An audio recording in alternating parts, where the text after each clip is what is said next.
Yeah, we are.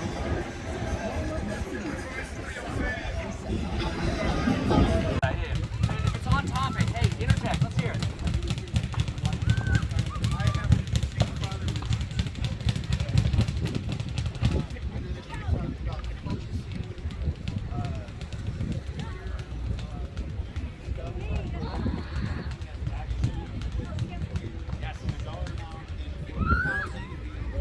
Sorry.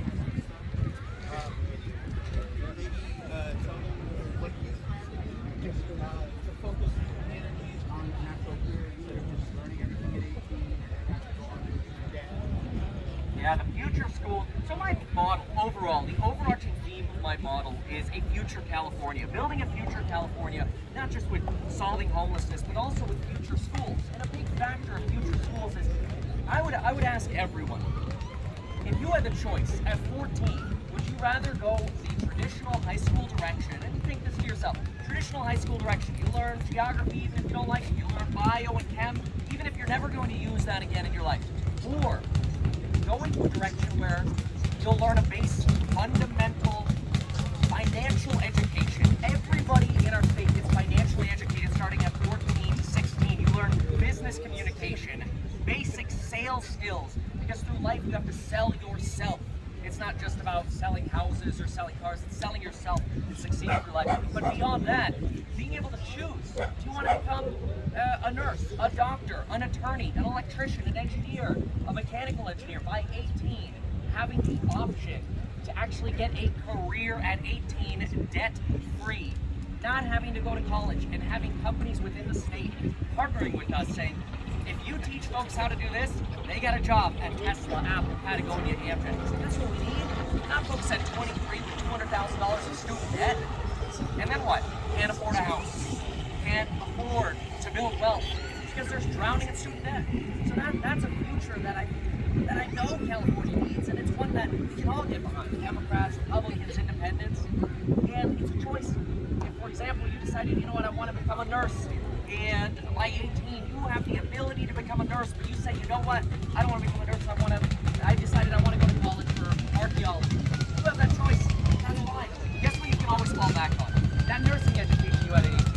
So if something goes wrong with your other career, you always have a fallback, what you learned by the time you were 18. Debt-free, for free. The beautiful thing is, Biden wants to make community college free. So what happens when community college is free and we start labeling all of our schools as future community colleges? We all of a sudden got free schooling in our state, which what happens? We shift a large part of our budget in California to the Fed, and now we don't need taxes anymore in the first $250,000. Many opportunities to save money in the state. Don't even get me started on things like the high-speed rail. High-speed rail might have merits itself, but when the government's spending $125 million per mile, and we have folks, entrepreneurs like Elon Musk, who can build tunnels for $10 million a mile, we know the government's destroying us with their expenditures. 12.5 times for every dollar of a problem that we have is what the government's spending. I don't know where that money is going, to their friends, to their colleagues, to their business associates, but it sure as heck isn't to benefiting us and our society. Great question, thank you. Nice to meet you. Thank you for being here. And for everyone else who came up, thank you for being here. Go ahead. I feel like one of the things that kind of gets neglected oftentimes is just like infrastructure. We can't drive a quarter mile without looking at California. If you look around, you have tracks everywhere, any beach and anywhere you go. So I was wondering if that was part of your plan, like in 2021. I haven't had a chance to meet yet, but I was wondering for your thoughts on that. Absolutely. Infrastructure is one of our 5 major issues. So we've got housing, schooling, traffic, homelessness, and immigration. 5 major issues. We have a 20-part plan. Those are the top 5. Then you got taxation, gambling, and so on and so forth. Infrastructure, one of the most beautiful things that we could do tomorrow is the government can send out a request for proposal. What private companies are willing to build us roads? Give us proposals. Of those, who wants to build a variable toll road? For example, consider this. Traffic going into LA is bad at one part of the day, traffic going out of LA is bad another part of the day. How much for 6 tunnels under the 405 that go one way and then go the other way, depending on what traffic is? And if folks want to use them, you pay a small toll. The people who don't want to pay a toll get to use the 405 with less traffic. People who want to pay the toll get tunnels. Now we have privatized solutions to issues, massive issues that we have in our state. With less traffic on the 405 and more revenue via revenue splits of those optional tolls, we'll have more money to fix all those potholes, finally make California beautiful again. I mean, I drove here from Ventura, and the amount of damage on the roads is ridiculous. I just want to know alone how much damage we cause to just tires alone throughout our state. And I know that sounds crazy, but when you take a car that's supposed to get 30, 40,000 miles on these tires, you drive on these California roads and you're getting a fraction, you start scratching your head going, is this just another tax, California? Because you're really good at taxing stuff. Great question. Next question. Hey. Go Bruins, that's awesome, thank you. Two of my biggest issues have to be housing and education. Something growing up in the LA area, my family's out here, we have time for education and lack of housing. Something else, very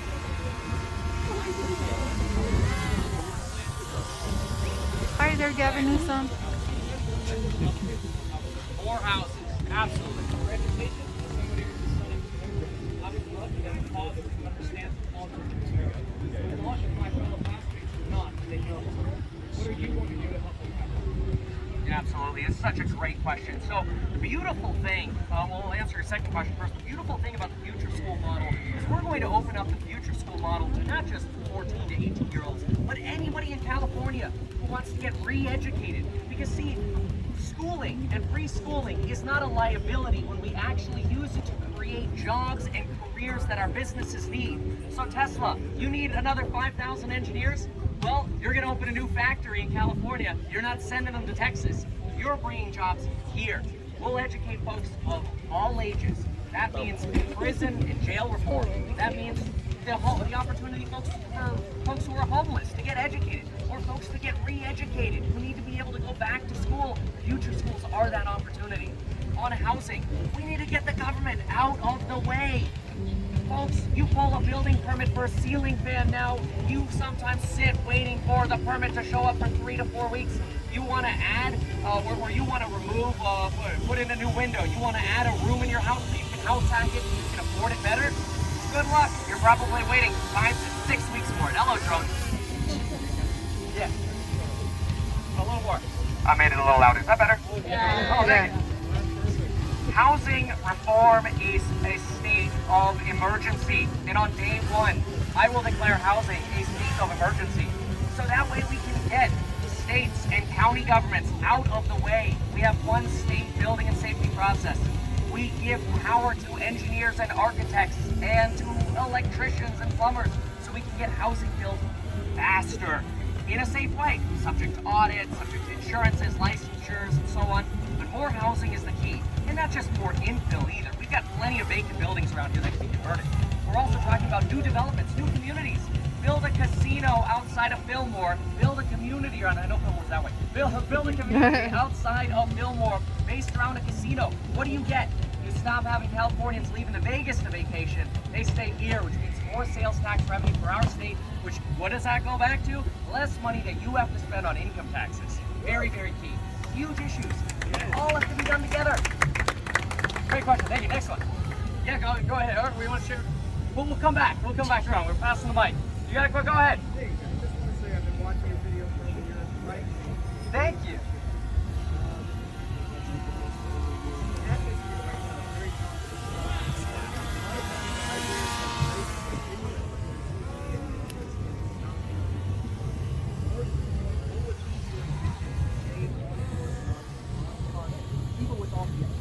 Such a great question. So how do you stay on course as government to actually provide you solutions?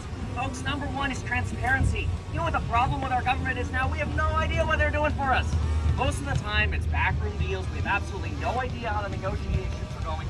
We know nothing. And because of that, there's a lack of accountability. We hear, oh, why is a bill taking 8 months to get through? Oh, people are standing away. We don't know. It's just rumors. We have no idea. It makes us feel like the government doesn't care for us. The additional thing that's beautiful is, as governor, we can use emergency powers to unite our forces throughout the state on day one. Emergency powers in the state of California allow the governor to instantaneously unite all of the standards throughout our state, which means we can start moving right away. And the goal is, let's bring the power back to the people, get the government out of the way by simplifying our processes in government. Then what do? Government can take a step back. Government can not come back. We're not going to go back to all these intense regulations that are leading our businesses to leave our state and flee our state. We need to streamline processes while making sure they still provide excellent standards of safety and excellence and renewables. All of that can be done, but it needs to be done in a unified way so we can speed things up. I'm tired of hearing about 5-year plans. I want 60-day plans. And then you can hold folks accountable. Folks, this recall election only gives a governor 1 year in office. That's it. Because we got a year 22 coming up here. So if I'm elected as governor, I got 1 year to prove it. So within 60 days, homelessness better be 99% done. And we better have those facilities up and running. And I'm going to be held accountable real hard for that. But you know what? That's what we need. All right, what else you got? It went. I'm also a fellow Bruin, and first and foremost, I thank you so much for everything you do. Every single morning, you come on the Bruin terminal, and for people like us, like Buddy, it's an incredible honor and privilege to be able to access that. So first of all, thank you so much. Thanks.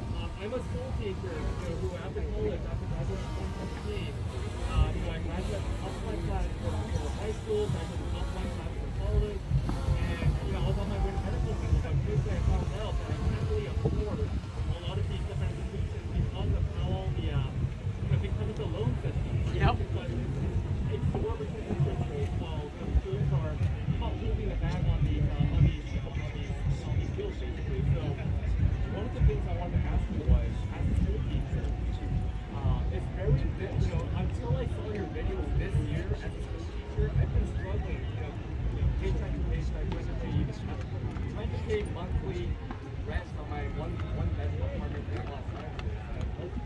And over here, and we both agree that your videos have been the catalyst to completely changing our lives. Because for the first time in our life, or at least in my life, I'm holding more than $90,000 back to pay for you.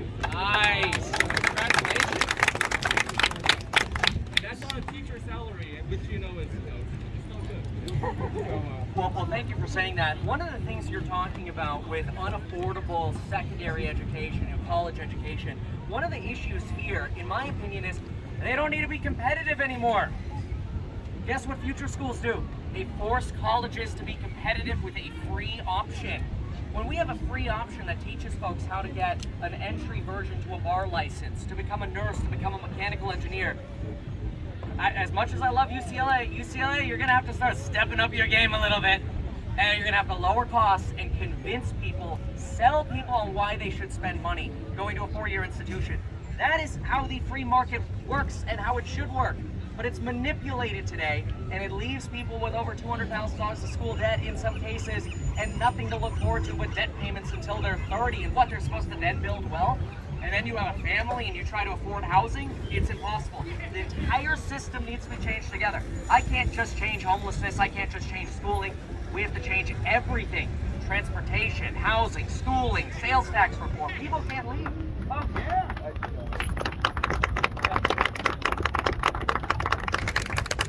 Folks, one of the big issues is we have statistics of, this was just the first year that people left California. No. People have been leaving California for the last 20 years. You know what offsets it? The birth rate. Which, guess what the problem with that is? That's 18 years before they become productive. We have to support children for 18 years before they actually provide back to our economy. So we're losing the people who are educated. We're losing the people who went to college. We're losing the people who graduated in our school systems to Texas, Florida, Nevada. They're taking all the people who should be providing sales tax revenue and economic revenue for our state. They're the ones that are leaving. The birth rate, that's a problem. So we have a double-edged sword here with our population. We gotta stop the flight. Let's go to another question. Let's do it.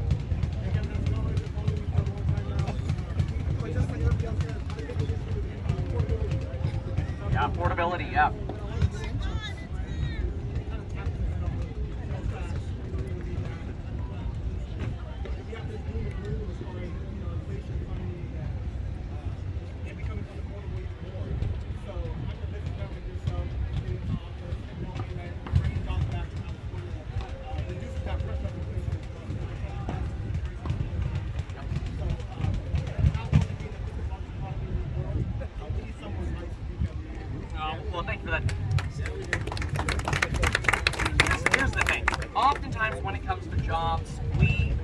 have a fear that, well, more people means less jobs, right?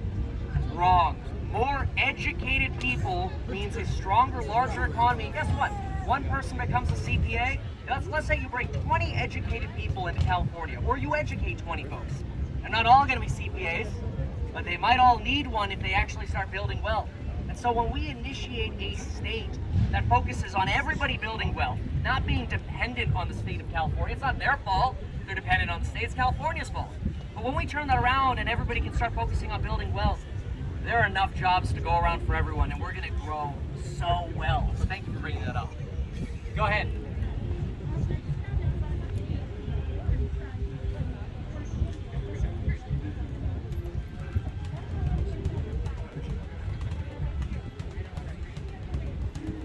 Thank you. Yes.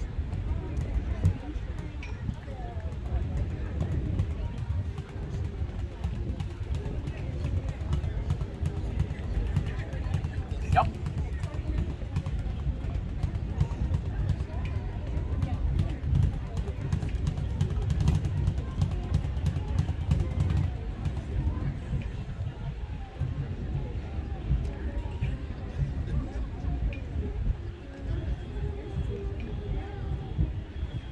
Homelessness is one of the most complex issues in our society today. The fact that it is not already a state of emergency is an embarrassment. The question is, what about mental health and the focus on that? So here's the problem with mental health today. If you're homeless today and you need mental health support, go get a referral. So go to a doctor and get a referral somewhere. And then maybe you'll get referred to a mental health facility that can help you maybe for 30 days until your insurance stops paying. And then what? You go back to the street. Did you get cured in 30 days? No. The way to solve this is to centralize our mental health system. We have a mental health crisis in the state. By creating facilities with our National Guard within the first 60 days throughout the state, we can centralize mental health rehabilitation in our facilities that we build within the first 60 days. If we can build in Afghanistan in 60 days, we can build here in 60 days. That's what we're going to do. And we're going to have a massive focus at every one of these facilities on full-time mental health services so that people who are living there can go to a canteen and get 3 meals a day. They can go to the mental health facilities, or they're in it depending on their level of help that they need.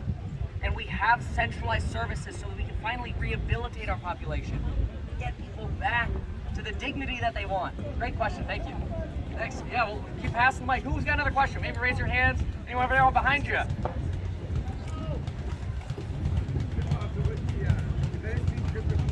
Crypto community, what's up?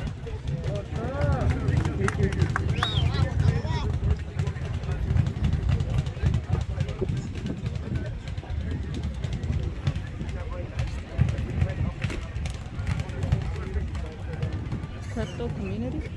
Dogecoin? Yeah. Say that statement about your business again. You went to Florida.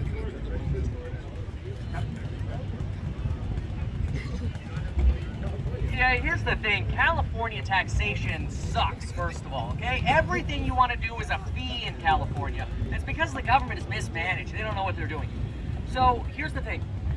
You have an S corporation or an LLC, you're paying at least $800 a year, even if you have zero revenues. And if you have revenues above 1% on S corp, you're paying 1.5% on your S corporation. That's going away for the first $250,000 under my plan. First $250,000, why are we punishing people from trying to limit their liability or to start a business or create a business? First $250,000 is your money. No state taxation on top of that. So that's a great way to help. But in addition to that, California, there are many things that we can do in crypto. I want to, first of all, bring an exchange. I want to bring multiple exchanges to the state of California. I want California to be the number one crypto state in the country, or having a simplified model for brokerages to register. Right now, we have crypto brokerages have to register in every state. It's a hassle, it's expensive. The first thing we're going to do is streamline that process. And if we can create even a stock exchange here instead of in New York, because we incentivize them back, what can we do? Well, now we got stockbroker jobs. Now we're going to educate you folks to work at our stock market. Forget the New York Stock Exchange. We did California Stock Exchange.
100 people here.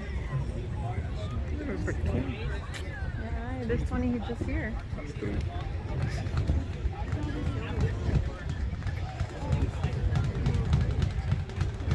Great question. Absolutely. So the question is, how can businesses get behind the idea of future schools? And the key is very, very simple. Future schools are going to be an opportunity for businesses like the one you work at to coordinate with our teachers. Our teachers will have the opportunity to modernize their teaching strategies rather than wasting days in lecturing. Same lecture day after day after day. We got video cameras.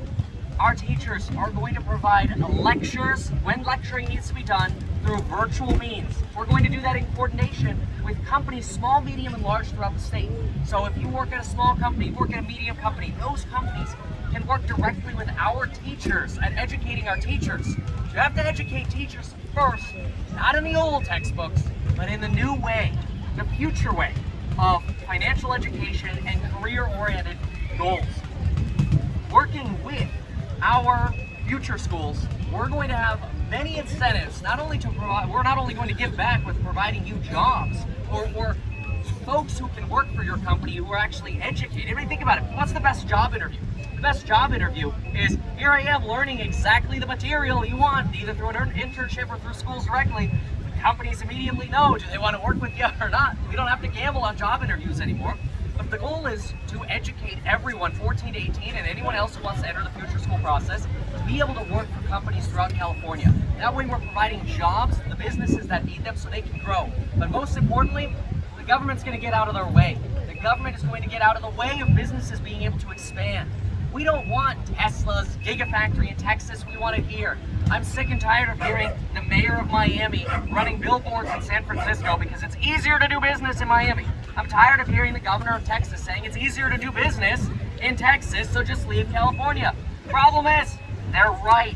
And we gotta change that. We gotta make California the #1 place to do business. So in addition to providing educated students to work for businesses in California through our future schools, we need the government out of the way so we can properly expand businesses and have a business-first approach to running our country and our state. State first. Other question? Question, yep.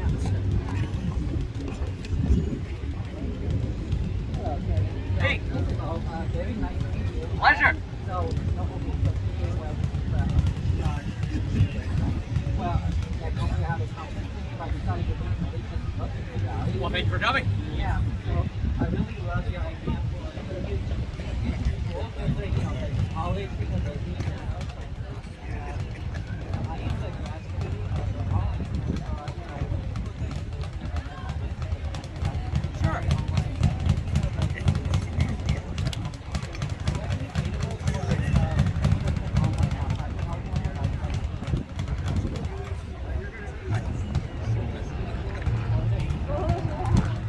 So the question is, will future schools be available virtually for people outside of our state? Folks, future schools are available for people to make jobs happen in California. We want people to come back to California. You want to come to the #1 school system that we're going to build in California? Move back here. And we'll get you an affordable house because we're going to build more houses. And we're going to streamline traffic so you can get into your future school locations much easier. But no, the goal of a future school is to make California absolutely competitive with the other states in the country. I want students from around the country to think, why would I go to a high school in another state? Why would I go to a high school in Idaho or Utah or Maine when I can go to Utah or when I can go to California? Come to California.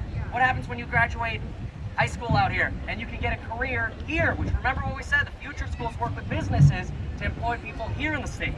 Now we attract people to come to high school. We're going to make it easy. We attract people to come to high schools, our future schools in California. And when they get educated by the companies that we have here in California, they stay in California. And guess what? They're not on. When they have an actual income and they have a focus on building wealth and they have a career, they're not on Medi-Cal, they're not on welfare, they're not homeless. Because we've properly educated. It's not their fault, it's the state's fault, and that's what we're going to fix. Thank you so much. We gotta get our seats. We got to get the weenie baby out!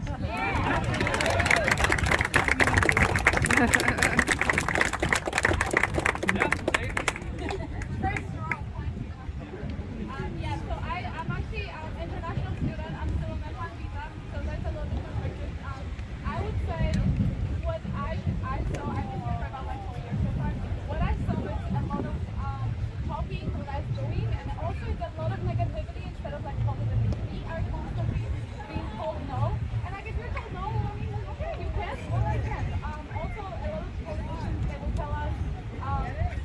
should fix something. I'm like, well, how do we fix it? No, I'm not going to tell you how we fix it. She just has to fix it. And it's just like this constant circle.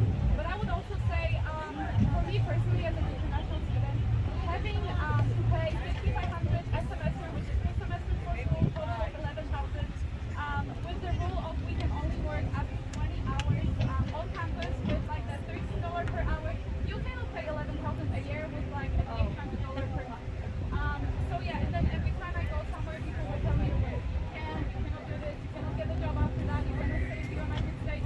But then like the positive outcome is that then I go to like YouTube, I see these service that tells me that I can actually invest, and there's nothing against that. Government has nothing against international students investing. And long story short, like here we are, like actually for the whole semester I will be able to pay my first 5,500 out of my own pocket.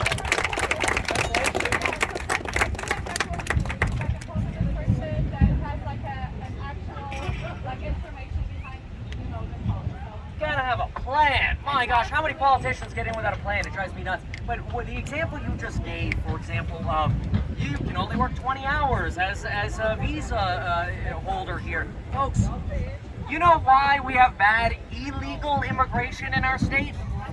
It's because the legal immigration system sucks. There are limits to how many people can come here legally. There are limits and massive waiting times and massive fees you have to pay to come to our country legally. Well, guess what? This morning, we were reading the Constitution. The Constitution does not prohibit the state of California from having its own immigration process.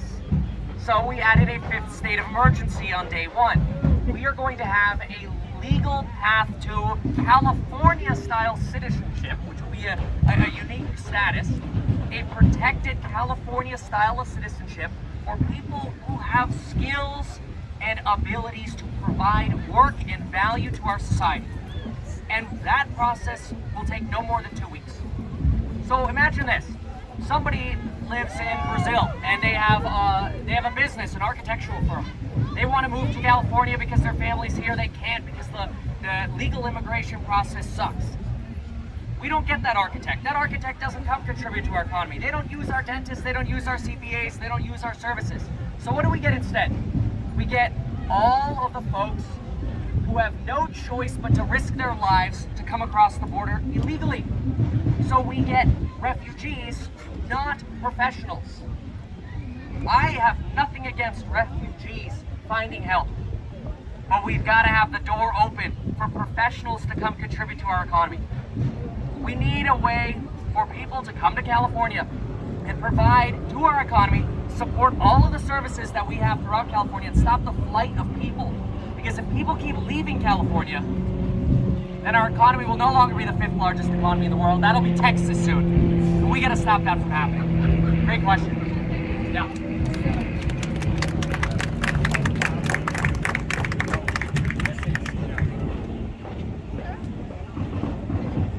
Who's got the mic? There you go. What's up, man?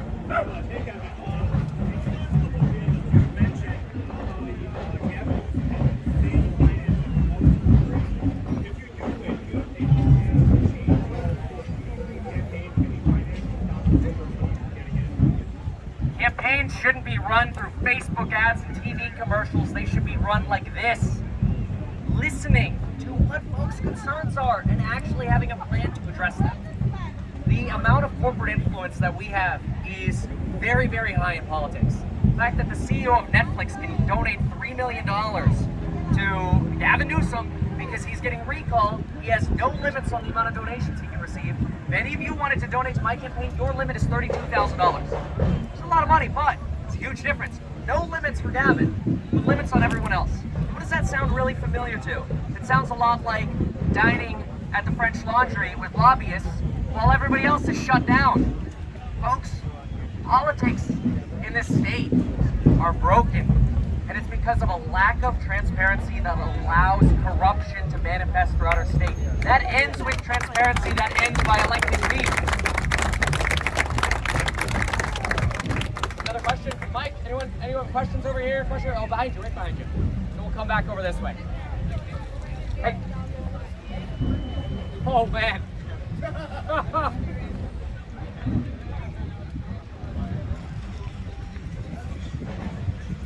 Contractor Licensing Board. So here's the scoop. It is illegal without a license in California to do any kind of work on a home for more than $500 labor and materials. So that means you want somebody to install a ceiling fan, unless they're a licensed contractor or electrician, they can't do it in our state. Well, let's say you want to become a contractor. How do you do it? Well, you need 4 years of experience. Well, what if you want to have your own business? You want to be an entrepreneur and you want to start your own business. Is there a handy person license so you can say, hey, I'm not a full licensed contractor yet, but at least we make that clear and I can come work on your job insured and bonded and with workers' comp? Nope, doesn't exist. Instead, the Contractor License Board looks for people by planting ads on Craigslist to purposely do jobs worth more than $500 so they can come arrest people trying to start a business in the state of California. It is illegal to be a handy person in this state. It is criminalized. How do you get in? You gotta go through the contractor board and it's impossible. Within 60 days, we'll have a handy person license and many journeyman and apprentice style licenses so that if folks need a handy person, they can hire one knowing that they have insurance and workers' comp. Well, what about, wait a minute, what if they suck? What if you're not skilled? Folks, that's called Yelp, not the government. Get the government out of the way.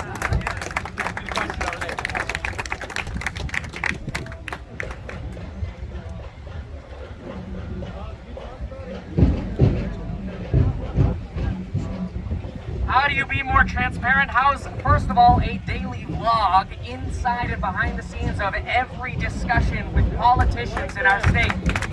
Number one. Number two, folks ask this question, and it's a fair question about transparency. Hey, Kevin, we know you like Tesla. How do we know you're not just going to give all the tunnels to Elon Musk? Very simple. Any business in California who wants to build us tunnels, send us a proposal. And those proposals will be posted publicly. Open bidding. Now we can sort by quality and pricing publicly. That doesn't work today, or we don't do it today, because politicians like to give contracts to their friends, the people that they know, or the people that help donate to their campaign. That changes day one with me. Public contracts and the highest quality at the lowest price gets the job. That saves Californians money, which means we're not paying those state income taxes anymore up to $250,000. Yeah, go ahead and then we'll pass the mic this way. Yeah.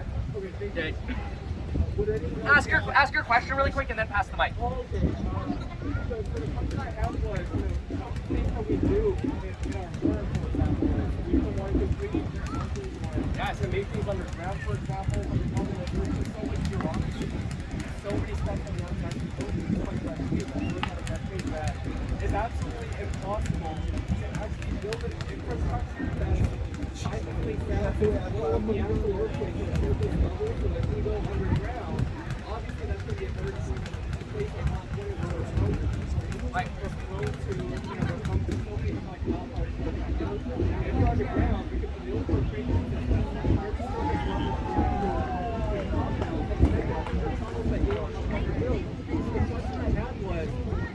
With 3D printing, we're able to drastically reduce the cost of building the house, and also being able to build it very quickly. We're able to build a 5-story building in about 7 days.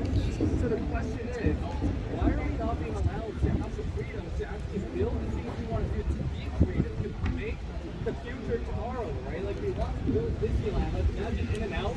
Sure. Imagine having In-N-Out buildings with actual 3D printed hamburgers, right? As a drive-thru, right? Or like a drink or a fry, right?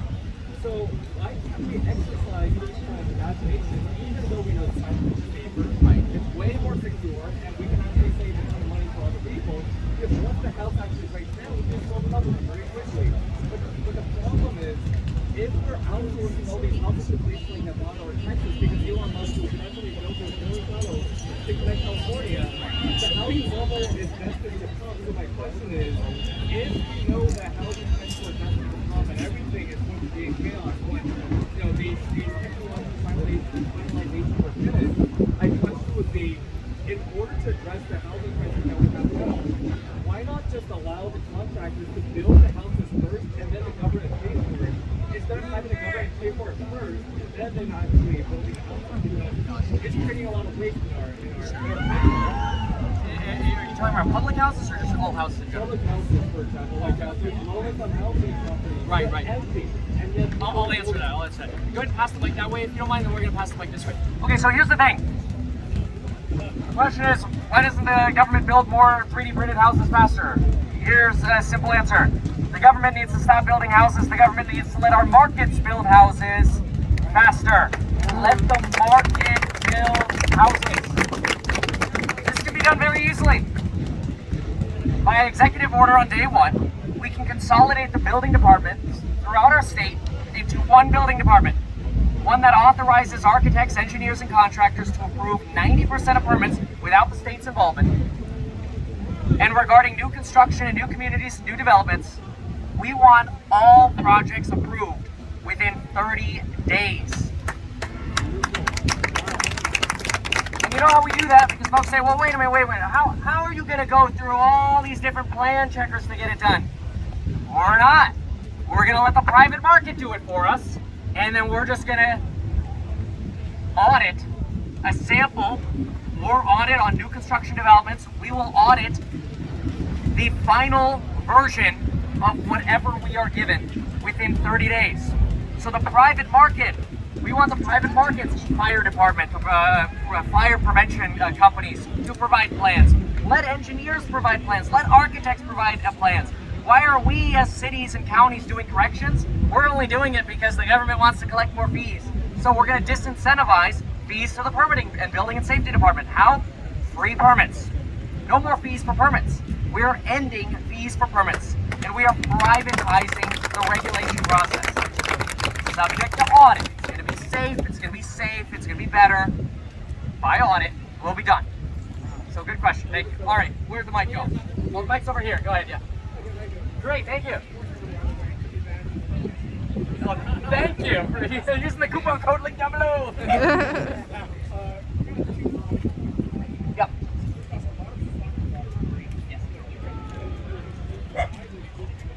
Yep.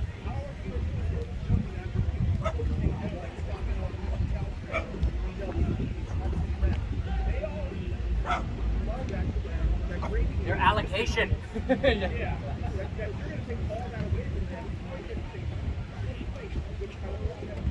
Yep.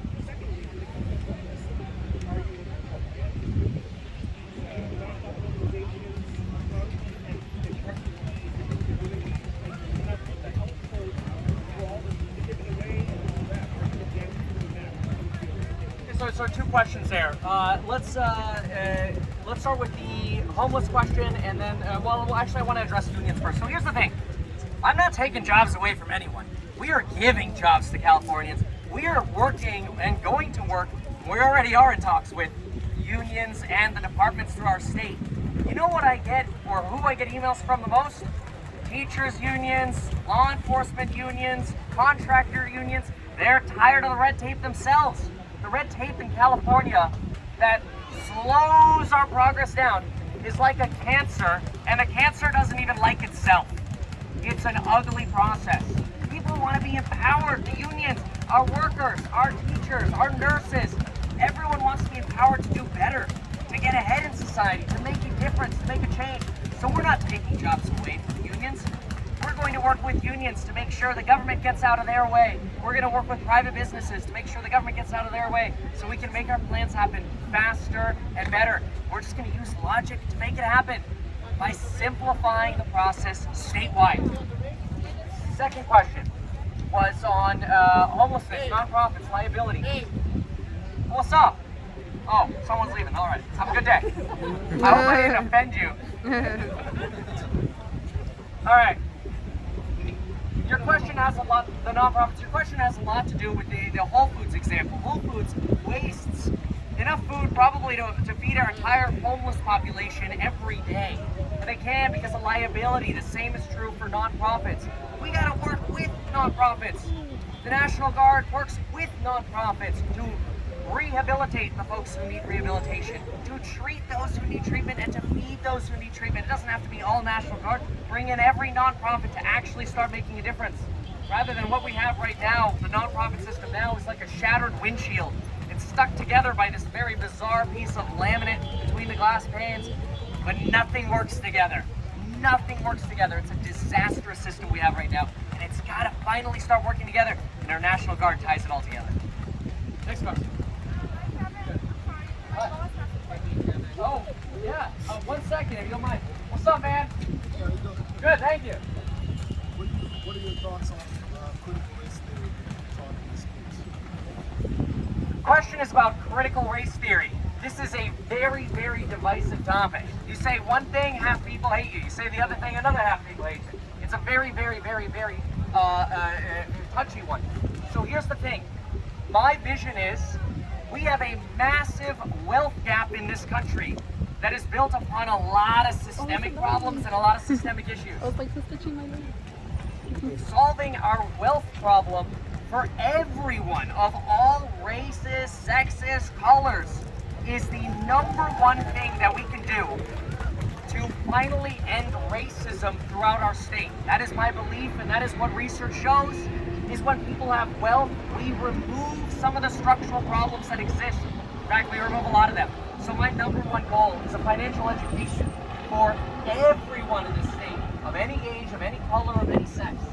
By doing this, we begin to provide opportunities for folks with careers to be able to build their wealth, and we eliminate the racial wealth gap. That's the goal. That's my mission, is I want everyone to have equal opportunity, which we don't have right now. Our system now is broken. Thank you. Good question. Next question.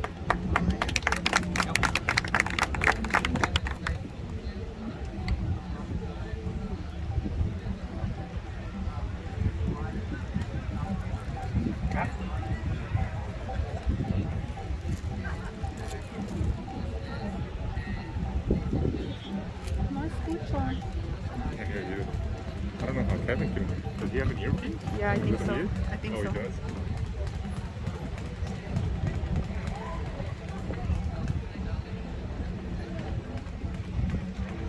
Homelessness, state income tax, and mask mandates. Here's the thing. Homelessness, y'all already know the plan. Compassion, National Guard, facilities throughout the state. Nobody's sleeping and dying on our streets anymore. That is not how the 5th largest economy operates. It will not anymore. We will change that within 60 days. Taxation, the first $250,000 are tax-free. We've got to keep our folks in California. Third question, mask mandates, vaccine mandates. Big question. Vaccines are a personal choice. If you want a vaccine, you take a vaccine. Do you know what else is a personal choice? Masking should be a personal choice. Why? We need proper education when it comes to masking. Folks, if you want to be safe and you want to wear a mask, because, well, let's phrase it this way. Our government has failed us with education on masking. If we want to eliminate our risk of catching something, use an N95, use a P100. Most folks do not know what those are. No, most folks do not know the difference between a mask you get on Etsy and a mask you get as an N95, whether it's ventless or not, and a P100. Most folks don't understand that because the government has failed to educate. And so you have very simple options. Get a vaccine or don't, wear a mask or don't. But our businesses will be open. We will provide guidelines for filtration and ventilation, but that's it. No more lockdowns.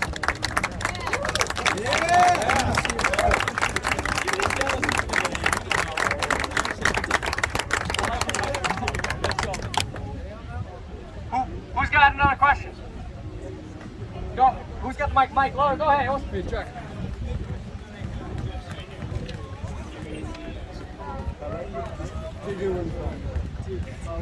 Yeah, could you hold your thought for a second?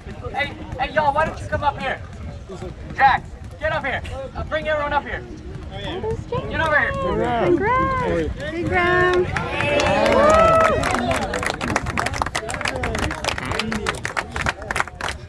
All the way up. What's up, man? Good to see you. Yeah, say hi to him. We're going to get your question in a second. Wow. Welcome. So, drove 5 hours here, moving back to California. Yeah. To vote for Newsom. Yeah. Thank you. Who are you really voting for? Yes. Hey.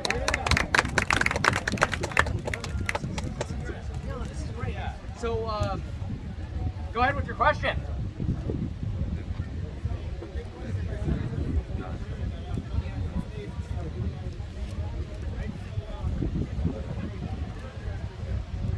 Yep.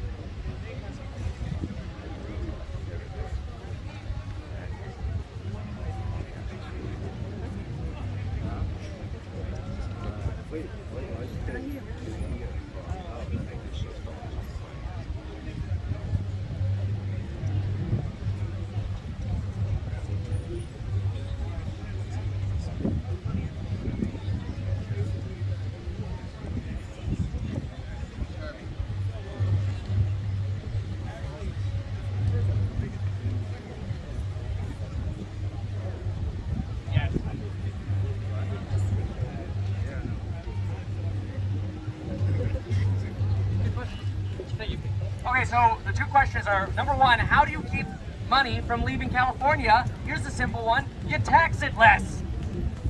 No taxes on the first $250,000. Very, very important to keep money here. But we also need equal, you've been asking about contracts. How do we make sure that contractors build equally throughout our state? Folks, we put out requests for proposals day one, for example, for tunnels, our tunnel system that we're going to build throughout California. We don't need one contractor working on it. We want all of them working on tunnels throughout our state. Good. Yeah, smart contracts next. So smart contracts. So now with smart contracts and crypto, I want to make California the leading crypto state in the country. In addition to the exchanges we talked about earlier, the licensures, smart contracts, there's a lot of research to do there, but we know we got to keep those fees down. I'm worried about fees. I want things to be efficient and very, very low fee.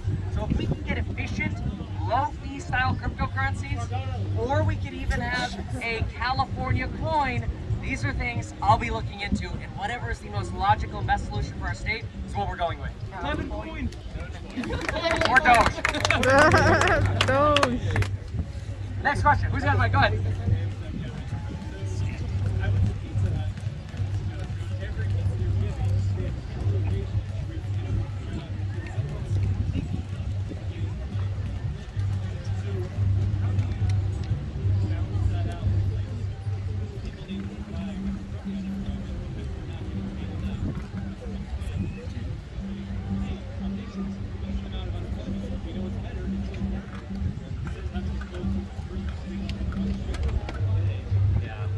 Question, and then where are we going with the mic next? Questions, going back towards the other side here. Okay, perfect, Mike. So the question is about the unemployment boost. Obviously, the unemployment boost, the unemployment boost, just not even the state portion, the $300 a week, and that pays like a little over $7 an hour in a 40-hour week divided out. The good news is, the election's November and I don't have to deal with it. But really, what we have is a bigger issue. Why were folks unemployed in the first place? Well, A, draconian lockdowns, which won't happen again. But two, education. It comes right back to our future schools. It's right back to the fact that we need folks at 18 years old to be able to get a career. Not lost in a sea of, well, do I go to college for 4 years and get $200,000 of debt? That's got to end. And that opportunity will extend to everyone. If you're 30, 40, 50, and you need to get re-educated in our developing economy, our technology-focused economy, future schools are going to be there for you as well. Because the more educated folks we have in California, the more wealth we build, the faster we build our GDP, and folks, California will finally be a model for the country, not an embarrassment for the country. Where'd the mic go? Yes? I'm actually getting me this question from JVN. He was in the Navy and he wants to know if you have experience implementing a program for the Veteran programs.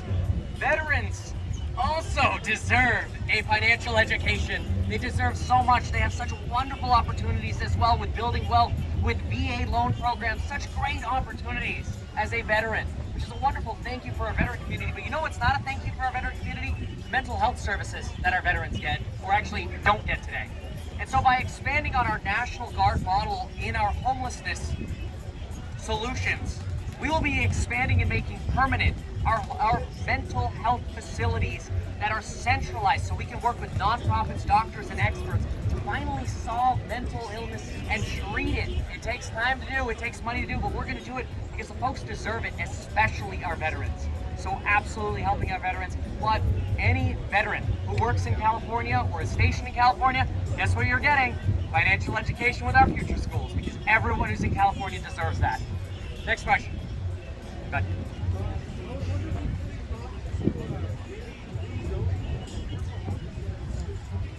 They're keeping the mic on that side. Sorry? They're keeping the mic on that side. They're keeping the mic over there on that I side. know.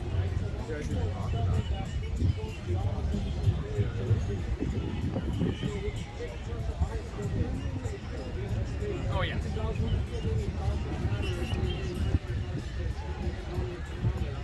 There is no shortage of abandoned malls and strip malls throughout our cities.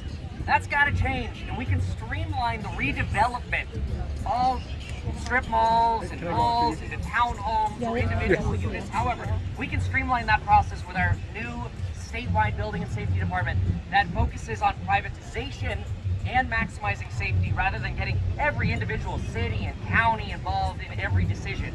And we'll have overlays. We don't want cities feeling like they're losing their character, so we'll have small overlays for those cities. But easy solutions to be had, and that'll be a priority, is streamlining the redevelopment of abandoned facilities. Why do we have abandoned areas? We shouldn't have abandoned facilities, strip malls, or malls. They should be used, and we're going to make use of that as a top priority in the state. So great question, thank you. Next. Over here, Kevin. Yeah, over here. Hey Kevin, great to meet you. Thanks. My question is regarding your use of emergency orders and states of emergencies for a lot of your proposals. I think it's a great idea for immediate action, but my question is, what about longer term? It seems like it might be a shorter term solution. Have you thought about what happens when those actions expire or what happens after the 60 days? Yeah, absolutely. So emergency orders aren't limited to 60 days. But what our goal is to work with the legislature. First of all, we need to be real.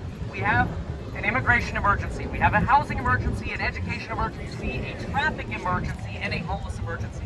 We need action day one. And when we start seeing action, day 30, day 60, day 90, the legislature, and since we're vlogging every part of it, the legislature knows, they know I'm showing up at the offices going, folks, where's our bill? Why aren't we getting this done? You're gonna see it. We're gonna work with the legislature to make sure our changes are permanent, but we're gonna prove that they work first. Rather than guessing that, oh, maybe this plan will work, we're gonna do it. And we're gonna see what works. We're gonna see how well our plans work, which we expect them to work phenomenally, and we will make them permanent. Great question. Next. Hey, Kevin, thanks for doing this here from Ventura.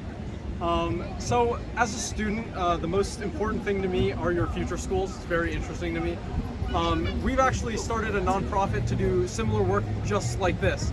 And we're doing a project this summer where we're taking 10 kids who don't have parents who support them, who don't necessarily have skills, and we're training them in skills like CNC manufacturing, laser cutting, business skills. We're going to take them to different businesses to do analysis, and then we're going to give them these skills so that once they finish high school, they can go work at these different places. So places like Sessa Manufacturing, Fast Ends of Ventura, places like these, they can go work there. So I guess my question is for you, have you been talking to businesses and schools to put this in place? Because while obviously we are pretty quick at getting this stuff done, the schools are still very slow and old school, and they don't know what to do.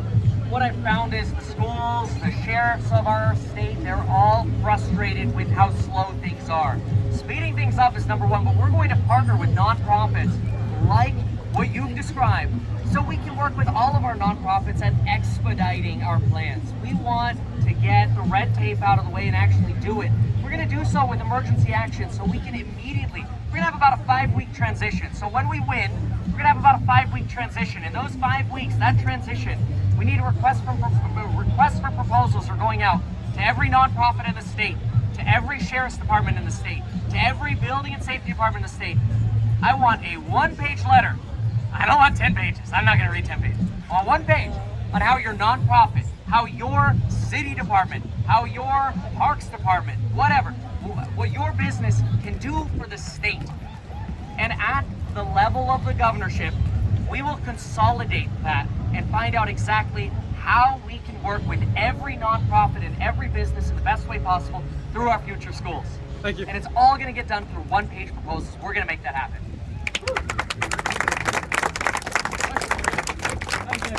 I'm I'm a student at Moorpark College, and it's an honor to talk to you. Something that drew me to your channel was the fact that you speak German. And as a German speaker myself, and someone who's actually been in Germany and been in the German school system, Yes. I noticed a lot of connections between your future schools and the Deutsches Gymnasium that I was once a part of. And I wanted to see what inspired you to kind of make this career-focused model, and to what extent are the two similar? So the question has to do with Germany. Germany has different styles of high schools and choices that you can go into. And the question obviously applies to our future schools. What inspired me for the future schools? So future schools, the inspiration for future schools came out of me going through our regular school system. And I'll tell you, how many of you look back in high school and go, that was a waste of time? Come on, high school is a waste of time for 99% of us. College wasn't much better. College helped a little bit, but not much better. What we need is to combine these so that at 14 to 18, folks get financially educated and get a career-oriented education. Germany gives folks that option. I like the option, but where did my inspiration really come from? It came from the fact that as a real estate agent, I work, well, used to, regularly with folks who could not afford to get into home ownership because of student debt. Student debt has to go. Nobody should graduate at 18 years old with nothing to look forward to but getting 4 years of student debt. At 18 years old, they should feel like, wow, my state actually provided me an education that I could get a career with. Somebody wants to go to college after that, that's fine, that should be their choice. But colleges need to become competitive rather than essentially making college mandatory for folks. It's not worth it. It's not worth it for most people.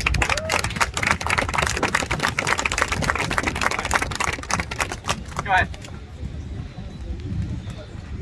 So you gotta kind of shout it at me. You gotta have, or just walk up. So I'm not gonna, come on, I'm not gonna hear you from there. I have 4 years of carpentry. 4 years of carpentry.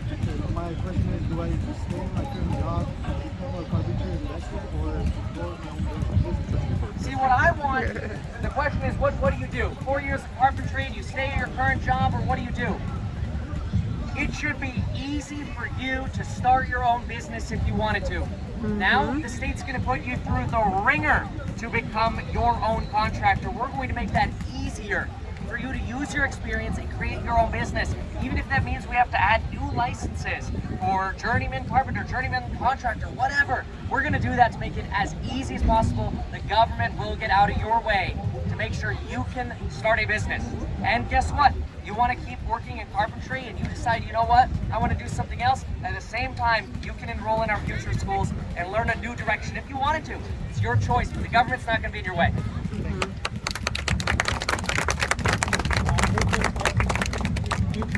I just want to know if Kevin becomes governor, will Graham Steffett move back to Los Angeles and become mayor of Los Angeles? I mean, you gotta get your free stock on public. Yes.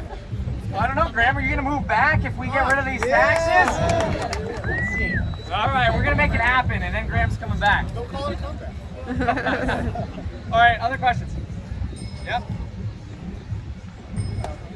Okay, so as a governor of California, you have the power to make sure that the city level restrictions. So we really have two properties, one in Dublin and one in Del Valle. So one in Dublin, we have really large backyard, but apparently we're not allowed to build a house because it's agriculture and one places like corn.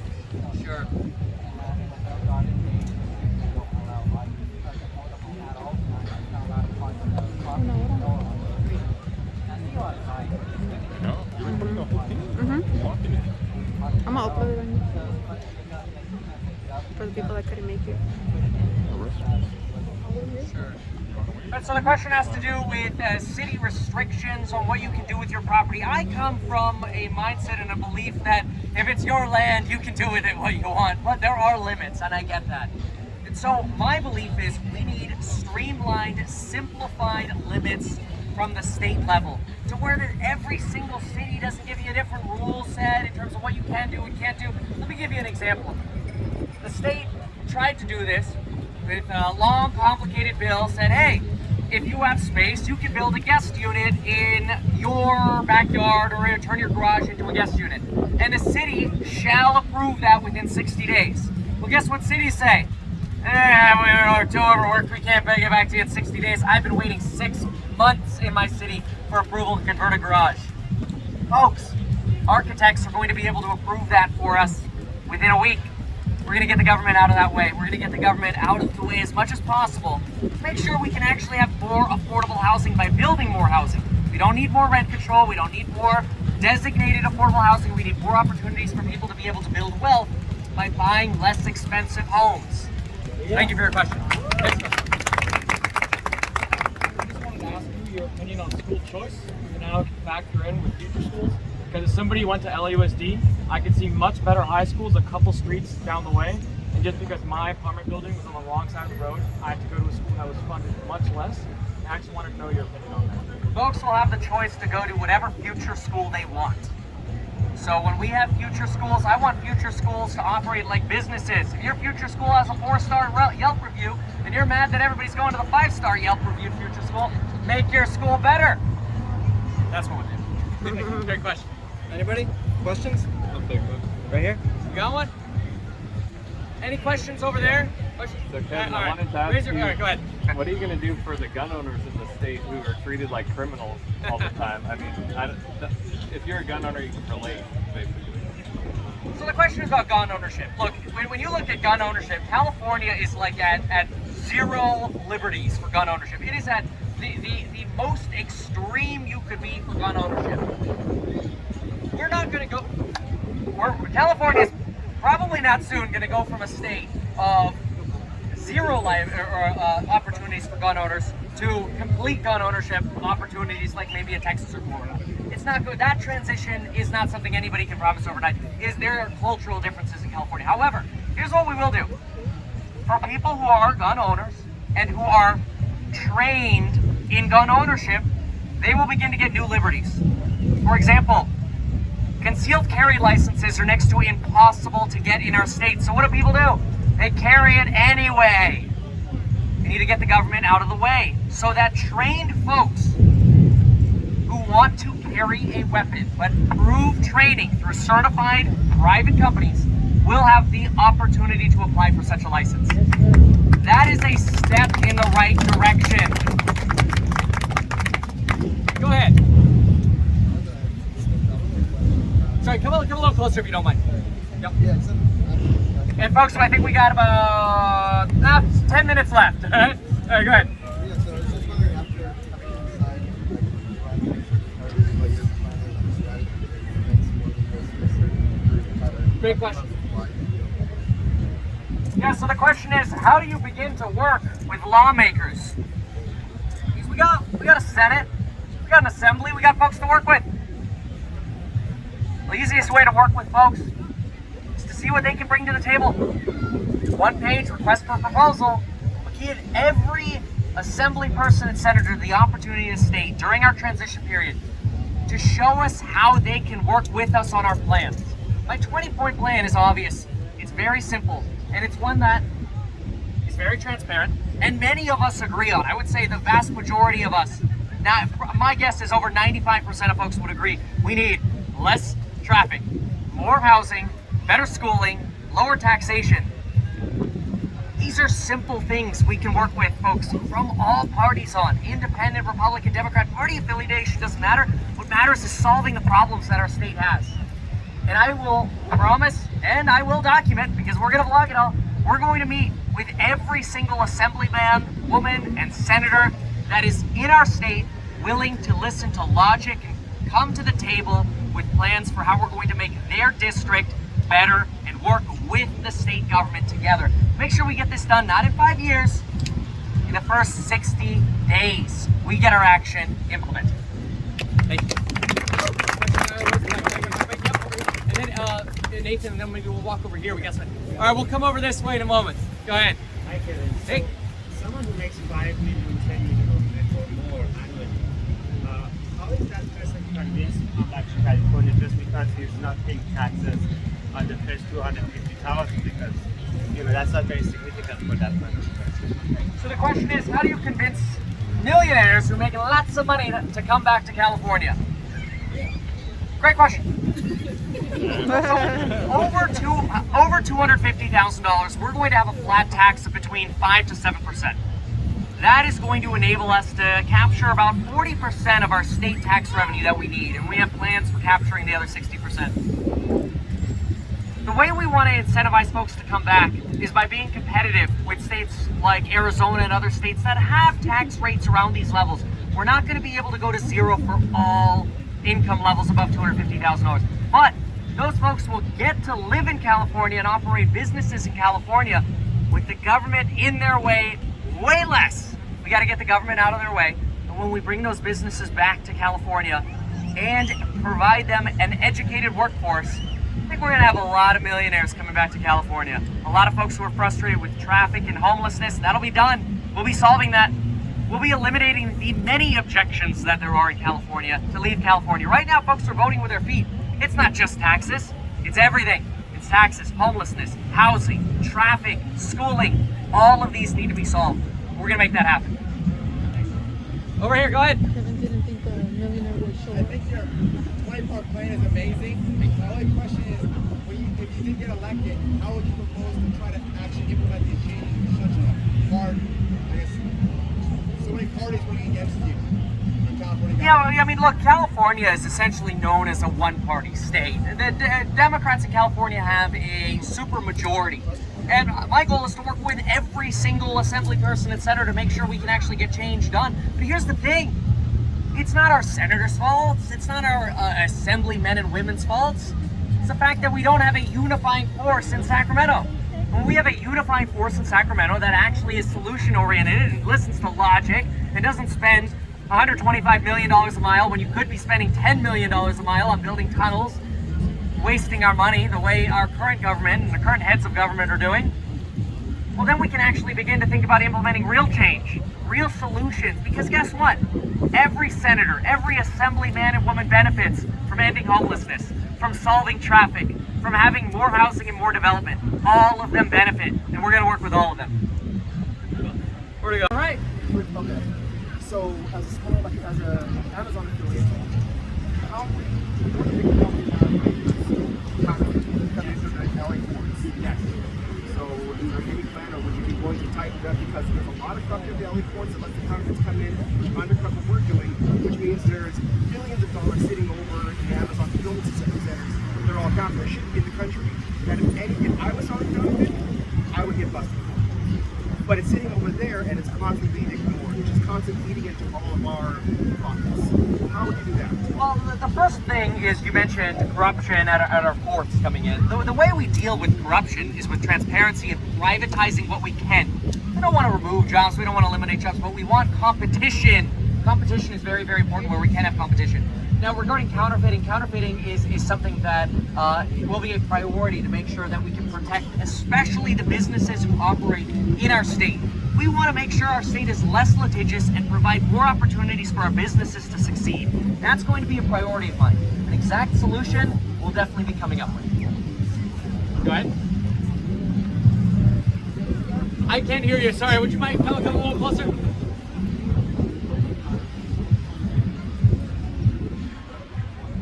Yeah.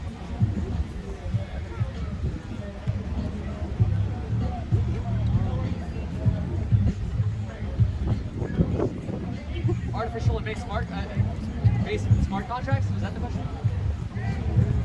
It's okay. See, here's the thing. I think our government is almost impossible to access. And one of the ways I want to streamline that is with my one-page request for proposal plan. If you have a brilliant idea for smart contracts, artificial intelligence, you have a brilliant solution, you send it to the governor's office, and we'll do whatever we can to make sure we can implement the most smart and logical solutions in the state. Because that's exactly what we don't have right now. We don't have logic, we don't have smart, we have a lot of money wasting, and a lot of friends getting benefits in politics. It's a problem.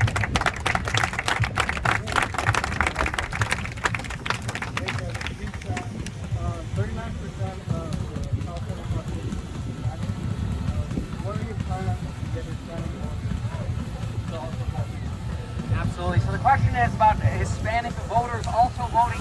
So here's the thing. The most important thing, and I mentioned this earlier as well, is everyone's got to have access to future schools in an equal way. And that's what we're going to make happen. Because here's the thing. 33% of Californians are on Medi-Cal. It's not their fault. It's because the schooling system has failed them.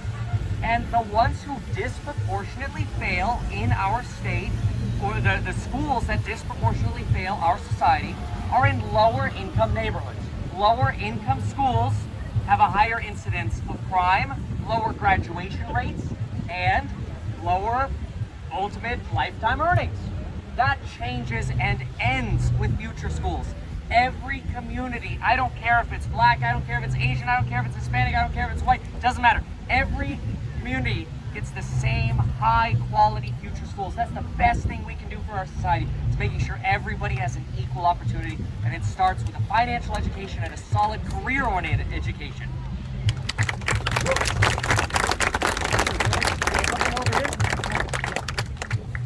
A couple more questions.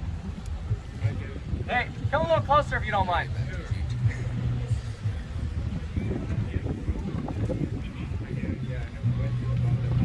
Housing.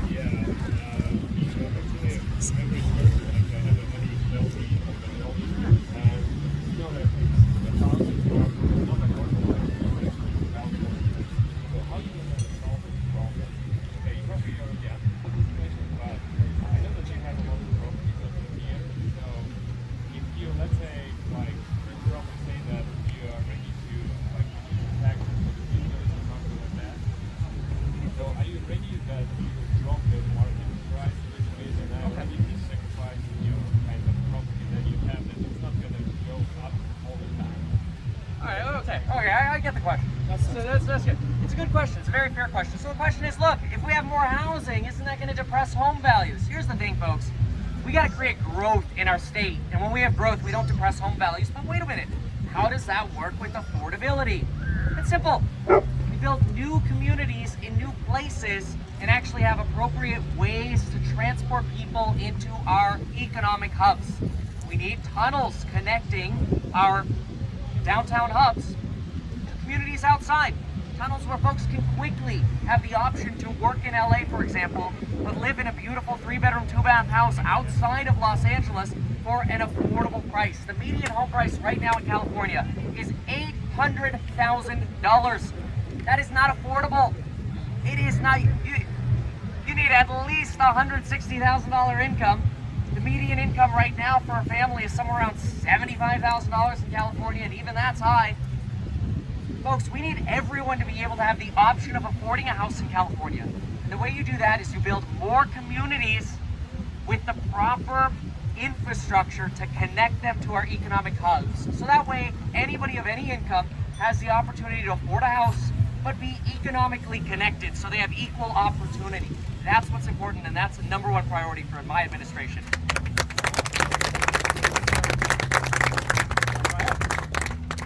Very interested to hear your opinion on this one. So I understand that was a great question that was triggered in my mind about, okay, more housing, more affordable housing. But what happens when, and I know this is kind of funny, when someone comes along who owns some security property, it's like, well, we're just going to buy all those up too, and now we're competing with more cash buyers. Like, how can we as like a first-time home buyer? Great question. So the question is, hey, I mean, if you're just going to build more houses, what about all them real estate investors who are just going to come buy them all up? Here's the thing. 10% of home buyers are investors. The fact is 10% are investors. The competition we have now is not only from investors. 10% is from investors. Most competition for single-family units are other home buyers. It's other home buyers. The problem is, some folks have built so much wealth that it becomes impossible for everybody else to compete. So by building more communities, we give more access. But I'm not just talking about, oh, we built one opportunity, here's my token community. No. Folks, right now California is building 80,000 homes a year. We need to build 500,000 homes a year to solve the affordability crisis, just to stay at par. In other words, to keep things as unaffordable as they are now, you need 100,000 units a year. We're building 80,000. So it's getting worse and worse and worse every year. Gavin Newsom is not going to solve this. But with my plans, a statewide development opportunities for our builders, small, medium, and large, whether they're large companies on stock exchanges or small developers, we're going to build 500,000 homes a year in this state. Throughout the state, we're going to develop areas that are not developed, and we're going to do them in a sustainable way. Because why do we not have more wind power and solar power?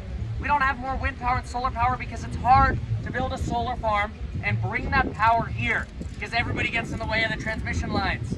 County doesn't want this transmission line there, city doesn't want the transmission line there, fine. We'll build solar and wind farms and a new community, and we'll connect them to our economic hubs with our tunnels and our future roads. Folks, if you like the 20-part plan here, go to meetkevin.com/donate and support, because we got to get Gavin Newsom out of office.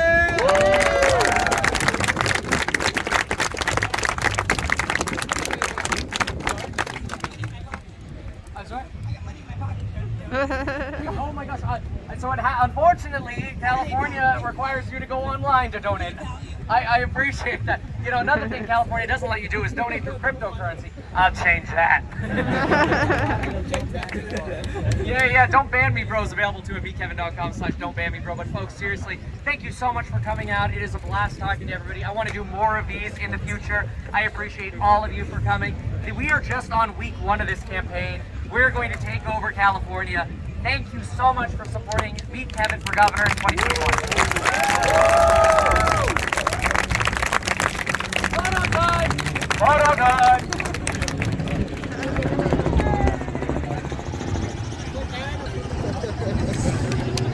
Thank you everyone for being here. Bye.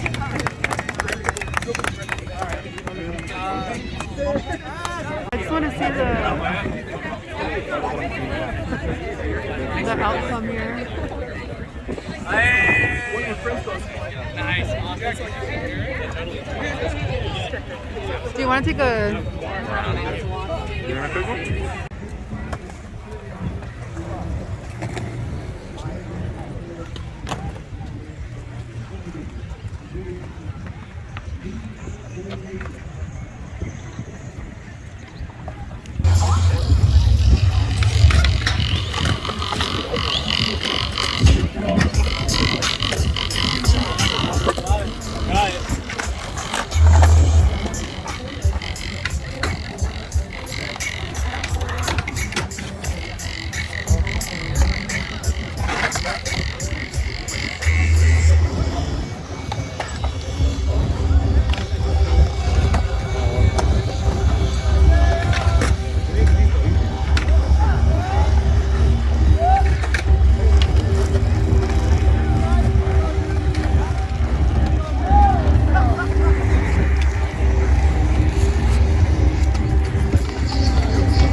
Just vlogging.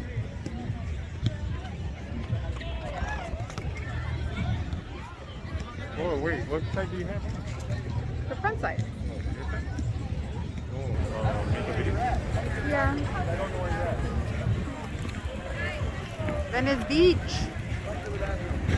Making history.